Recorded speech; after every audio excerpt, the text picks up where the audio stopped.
Hi! இந்த வருஷம் எங்கள் வீட்டில் வரலட்சுமி நோன்பு எப்படி பண்ணேன்றதை தான் உங்கள் கூட ஷேர் பண்ண போகிறேன். இந்த தடவை நான் ஸ்டாண்ட் வாங்கிட்டேன். ஸ்டாண்ட் வாங்கினதுனால எனக்கு கொஞ்சம் ஈஸியாக இருந்துச்சு. இத்தனை வருஷமும் கொஞ்சம் பயந்து வச்சிட்ருப்பேன், குடம் விழுந்துருமோ அப்படின்ட்டு.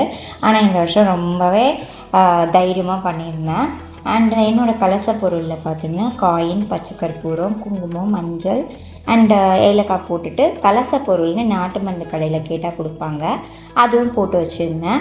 அண்ட் மட்டை தேங்காய் மேலே ஃபுல்லாக வந்து மஞ்சள் தடவி குங்குமம் வச்சு அதை சுற்றி மாயிலையும் 5 வச்சு அதுக்கப்புறம் தான் வைக்கணும். ஸோ அதனால நான் ரெடி பண்ணிகிட்ருந்தேன். இது ஃபுல்லாக ரெடி பண்ணி முடித்தோன்னே தான் சாமியை வந்து வாசல்லேருந்து அழைக்கணும்.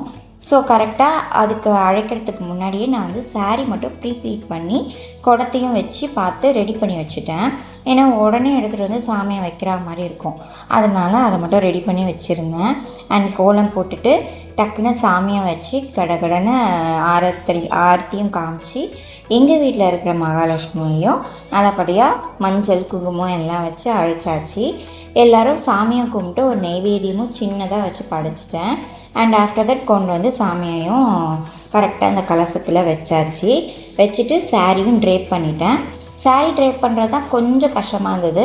ஆனால் வந்து முன்னாடியை விட எனக்கு ரொம்ப கொஞ்சம் ஈஸியாக தான் அந்த மாதிரி இருந்துச்சு. ஃபஸ்ட்டு ஒரு வெறும் குடத்தில் மட்டும் பண்ணணும் அப்படின்போது கொஞ்சம் கஷ்டமாக இருந்தது. ஆனால் இந்த தடவை எனக்கு கொஞ்சம் ஈஸியாக அந்த மாதிரி இருந்துச்சு. அண்ட் நெக்ஸ்ட் டே பார்த்திங்கன்னா எனக்கு 4 o'clockலாம் ஒரு பூஜை பண்ணணும். ஆஃப்டர் தட் பார்த்திங்கன்னா ஒரு 1 o'clock வந்து மத்தியான பூஜை. அண்டு சாயந்தரம் வந்து எப்போதும் போல் 5 மணி அந்த மாதிரி பண்ணிக்கலாம் அப்படின்ட்டு ஐடியா பண்ணி வச்சுருந்தேன்.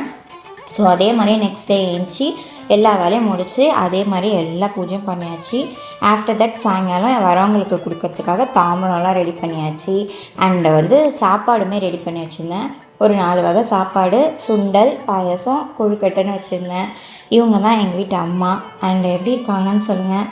எங்கள் வீட்டில் பூஜை நடந்தது எப்படி இருக்குதுன்னு சொல்லுங்கள். தேங்க்யூ, பாய்.